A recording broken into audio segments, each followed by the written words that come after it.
오늘 저희에게 보내주신 자료, 성경 창세기 21장을 가지고 심층 분석을 시작하겠습니다. 솔직히 이걸 처음 봤을 땐 그냥 한 가족의 출생, 다툼, 계약에 대한 오래된 기록 아닌가 생각하기 쉬운데요. 네, 그렇죠. 근데 한꺼풀만 벗겨보면 이건 사실상 한 국가의 탄생에 대한 아주 냉혹한 지정학적 보고서에 가깝더라고요. 아주 정확한 지적이십니다. 신의 약속이 이루어졌다는 그 화려한 포장지를 딱 벗겨내면요. 그 안에는 상속자를 둘러싼 내부 권력 투쟁, 그리고 사실상의 난민 추방, 또 물이라는 핵심 자원을 둘러싼 외교적 거래, 이런 아주 현실적인 드라마가 숨어 있죠. 바로 그겁니다. 그래서 오늘 저희의 목표는 이 고대 텍스트 속에서 벌어지는 세 가지 사건, 그러니까 약속의 아이 탄생, 형제의 추방, 그리고 우물 계약, 이걸 통해서 어떻게 하나의 가문이 세력으로 변모해 가는지 그 과정의 빛과 그림자를 모두 파헤쳐보는 겁니다. 청취자 여러분도 이 드라마의 핵심으로 함께 들어가 보시죠. 자, 첫 장면은 정말 그야말로 축제 분위기입니다. 네. 아브라함, 나이 100살, 아내 사라는 생리가 끊어진 지 오랜 상황에서 아들 이삭이 태어나죠. 수십 년을 기다린 약속이 드디어 이루어지는 순간이죠. 근데 여기서 사라가 하나님이 나를 웃게 하셨다고 말하면서 아들 이름을 이삭, 즉 웃음으로 짓잖아요. 네. 이에 그냥 마냥 기뻐서 웃는 그런 웃음만은 아니었던 것 같아요. 맞습니다. 예전에 천사가 아들을 낳을 거라고 했을 때 기억하시죠? 아, 네네. 장막 뒤에서 몰래 들었을 때. 네. 그때 사라는 내가 늙었고 내 남편도 늙었는데 무슨 그런 일이 하면서 코웃음을 쳤었거든요. 불가능에 대한 일종의 비웃음이었죠. 그렇죠. 근데 그 불가능이 현실이 되니까 그 비웃음이 경이로움과 기쁨의 웃음으로 바뀐 겁니다. 그러니까 이름 자체가 하나의 서사를 담고 있는 거예요. 불신에서 믿음으로, 조롱에서 경이로움으로의 전환이요. 알겠습니다. 와, 근데 아브라함의 행동이 좀 특이해요. 아들이 태어나니까 8일 만에 할례를 행하고 또 젖을 뜰 때쯤엔 아주 큰 잔치를 열고 그냥 가족끼리 조용히 축하하면 되는 거 아닌가요? 왜 이렇게 공식적으로 온 동네 사람들 다 보라는 듯이 성대하게 치렀을까요? 이게 바로 이 이야기의 첫 번째 정치적 행보입니다. 정치적 행보요? 네. 당시 아브라함의 집에는 이미 장성한 아들이 있었거든요. 하갈이 낳은 이스마엘이요. 서열상으로는 첫째 아들이죠. 아, 맞네요. 이스마엘 있었네요. 이런 상황에서 새로 태어난 이삭이 과연 적법한 후계자가 될 수 있을까? 여기에 대해서 내부적으로는 물론이고 외부적으로도 의문의 시선이 있었을 겁니다. 아하. 그러니까 이 잔치는 단순한 돌잔치가 아니라 여러분, 이 아이가 바로 제 공식적인 상속자입니다 라고 선포하는 일종의 기자회견 같은 거였군요. 정확합니다. 할례는 이 아이는 우리 가문과 신의 언약 안에 있는 적자다라는 표시고요. 젖을 떼는 잔치는 이 아이가 유아기의 사망 위험을 넘기고 공동체의 일원으로 정식 편입되었다는 공표인 셈이죠. 아, 아브라함은 이 두 가지 의식을 통해서 이삭의 지위를 논쟁의 여지가 없도록 그냥 못 박아 버린 겁니다. 와. 여기서부터 이미 보이지 않는 권력 투쟁이 시작되고 있었던 거죠. 그렇게 가족 내부의 레거시 문제를 해결했다고 생각한 순간 바로 그 잔칫날에 문제가 터집니다. 네, 그쵸. 사라가 이스마엘이 이삭을 희롱하는 걸 목격했다는 구절이 나오는데요. 잠시만요. 여기서 희롱했다는 게 정확히 무슨 뜻일까요? 그냥 10대 형이 어린 동생이랑 짓궂게 장난친 걸 수도 있잖아요. 맞아요. 근데 사라는 왜 이걸 보고 자기 아들과 아내를 당장 내쫓으라는 그런 극단적인 반응을 보인 거죠? 바로 그 지점이 이 이야기의 비극이자 핵심입니다. 그 원문 단어는 해석의 여지가 아주 많아요. 말씀하신 대로 그냥 10대 소년의 짓궂은 장면일 수도 있고요. 아니면 정말로 이삭의 상속권을 조롱하고 비웃는 그런 정치적인 행위였을 수도 있습니다. 하지만 중요한 건 객관적인 사실이 아니라 그걸 바라보는 사라의 인식이었습니다. 권력자의 눈에는 모든 게 위협으로 보인다는 그런 건가요? 그렇죠. 사라의 눈에는 그 장면이 마치 왕자의 게임처럼 보였던 겁니다. 저 아이가 지금 내 아들의 자리를 넘보고 있다. 저 아이를 살려두면 언젠가 내 아들이 위험해질 것이다. 와, 이 불안과 공포가 사라를 움직인 거죠. 그래서 그녀의 요구는 타협이 없어요. 이 여종과 그 아들을 내쫓으라.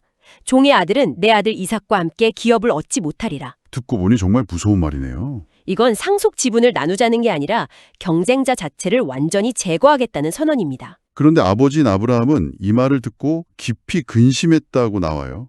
당연하죠. 자기 첫아들인데. 네, 괴로웠겠죠. 근데 이 상황에서 신이 나타나서 아브라함에게 사라의 말을 들으라고 합니다. 이건 좀 의외인데요? 신이 이런 비정한 요구를 승인한 것처럼 보이잖아요. 여기서 신의 약속이 아주 냉정하게 둘로 나뉘는 지점을 볼 수 있습니다. 신은 먼저 아브라함에게 이삭에게서 나는 자라야 네 씨라 부를 것이라고 말해요. 즉, 공식적인 약속의 계보는 이삭을 통해 이어진다. 이 대원칙을 재확인하는 거죠. 아, 이건 한들 수 없다. 네, 그렇죠. 하지만 동시에 그러나 여종의 아들도 네 씨니 내가 그로 한 민족을 이루게 하리라는 약속을 덧붙입니다. 아, 그러니까 이삭이 본점이라면 이스마엘에게는 대리점을 내주겠다. 뭐 이런 건가요? 둘 다 만하게 하지는 않겠다는 약속. 그런 셈이죠. 한쪽을 선택한다고 해서 다른 쪽을 완전히 폐기 처분하지는 않는다는 겁니다. 이스마엘 역시 버려지는 존재가 아니라 그만의 운명과 별개의 약속을 부여받는다는 점이 중요해요. 그렇군요. 그럼에도 불구하고 이 신의 계획이 실행되는 방식은 정말 참혹합니다. 맞아요. 다음 장면은 정말 충격적입니다. 아브라함이 아침 일찍 일어나서 하갈과 이스마엘에게 준 것이 고작 떡 몇 조각이랑 물 한 가죽 부대뿐이에요. 네. 아니, 광야로 사람을 내보내면서 이게 전부라고요? 이건 거의 사지로 내모는 거나 마찬가지 아닌가요? 그게 바로 고대 사회의 비정함과 아브라함의 인간적인 고뇌가 충돌하는 지점입니다. 아버지로서 너무 무책임하게 느껴지기도 하고요. 어쩌면 그는 차마 자기 손으로 아들을 죽일 수 없으니까 운명에 맡기는 형태로 책임을 회피하려 했을 수도 있습니다. 결과는 끔찍했죠. 광야에서 물이 떨어지자 하갈은 죽어가는 아들을 참아 볼 수가 없어서 네. 아이를 떨기나무 아래 두고 화살이 날아가는 거리만큼 멀찍이 앉아 목 놓아 옵니다. 모든 희망이 사라진 완벽한 절망의 순간이죠. 바로 그때. 또다시 신의 개입이 일어납니다. 여기서 아주 인상적인 구절이 나와요. 성경은 하나님이 그 아이의 소리를 들으셨다고 기록합니다. 아, 어머니의 하갈의 절규가 아니라. 네, 죽어가던 아이 이스마엘의 소리를 들었다는 점이 의미심장합니다. 가장 약하고 소외된 존재의 신음소리에 응답했다는 거죠. 그렇군요.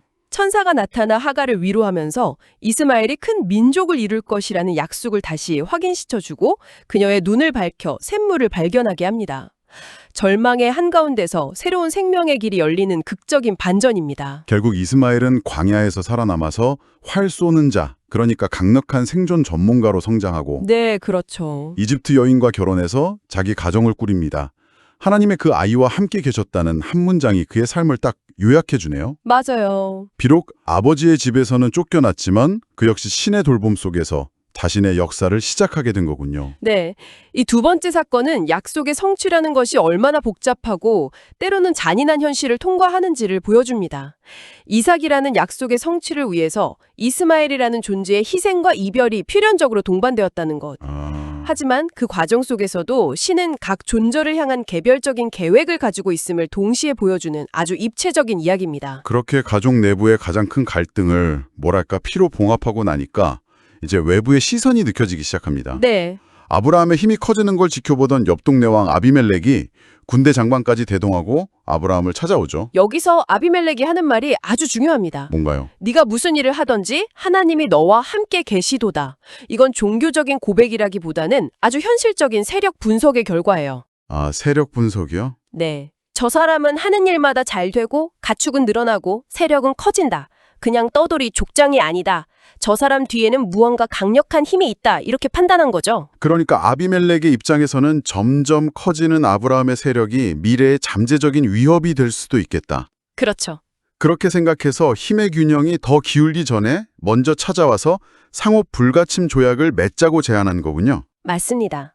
아브라함은 더 이상 정처 없이 떠도는 나그네가 아니라 한 지역의 패권을 다투는 유력자, 즉 워로드로서 협상 테이블에 앉게 된 겁니다. 와. 그리고 아브라함은 이 기회를 절대 놓치지 않아요. 그냥 좋습니다. 우리 잘 지냅시다 하고 끝내는 게 아니에요. 그렇죠. 바로 본론으로 들어가죠.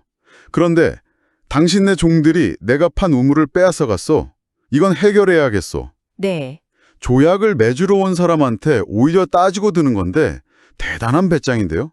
여기서 말하는 우물은 오늘날의 개념으로 보면 중동의 석유 시추권, 나 실리콘밸리의 반도체 공장 부지, 그 정도의 가치라고 봐야 합니다. 아, 그 정도인가요? 건조한 그 땅에서 물은 곧 생명이고 부이며 권력입니다. 우물을 소유한다는 건 단순히 식수를 확보하는 걸 넘어서 그 지역의 경제적 패권을 주는 것과 마찬가지였습니다. 아브라함이 이 문제에 그토록 집착한 이유가 있었군요. 그렇죠. 그러니까 아브라함은 이 협상을 통해서 단순히 평화를 약속받는 수준을 넘어선 거네요. 자신의 핵심 자산에 대한 소유권을 공식적으로 인정받으려고 한 거군요. 네, 그런데 단순히 땅을 얻었다는 것 이상의 의미가 있습니다. 또 있습니까? 아브라함은 맹세의 증거물로 암양 새끼 7마리를 따로 떼어 아비멜렉에게 줍니다. 이건 내가 이 우물을 판 증거를 삼기 위함이라고 명시적으로 말하죠. 네.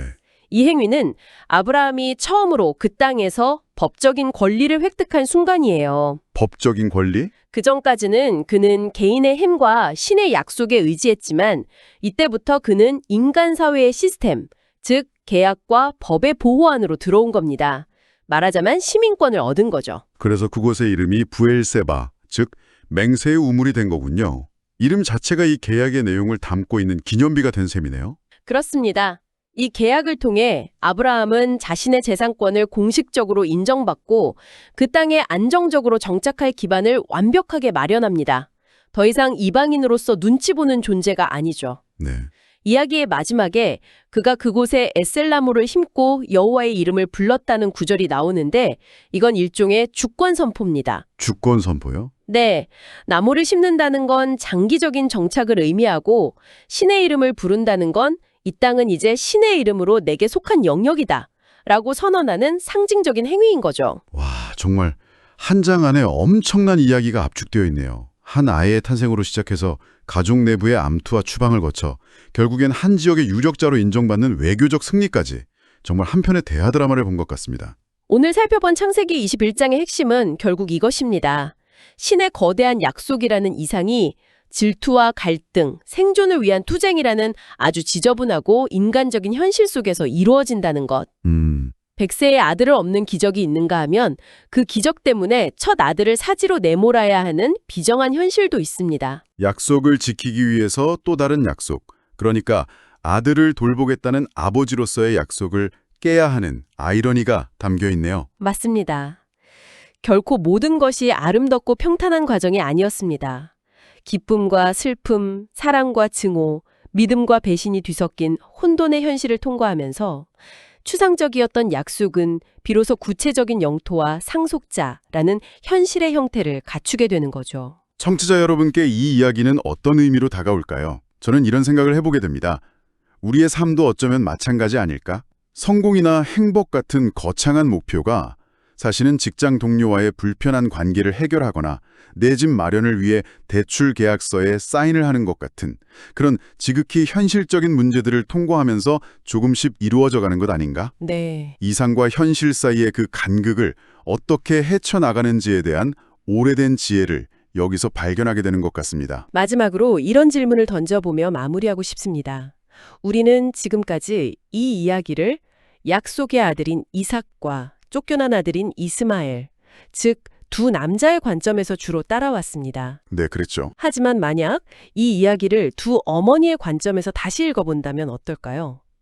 권력을 이용해서 아들의 미래를 쟁취한 사라, 그리고 가장 취약한 자리에서 신의 직접적인 개입으로 아들을 살려낸 하갈, 그들의 희망과 두려움, 그리고 생존 전략을 중심으로 이 서사를 재구성해 볼 때 우리는 어떤 새로운 통찰을 얻게 될지 한번 생각해 보시는 것도 아주 흥미로운 지적 여정이 될 것 같습니다.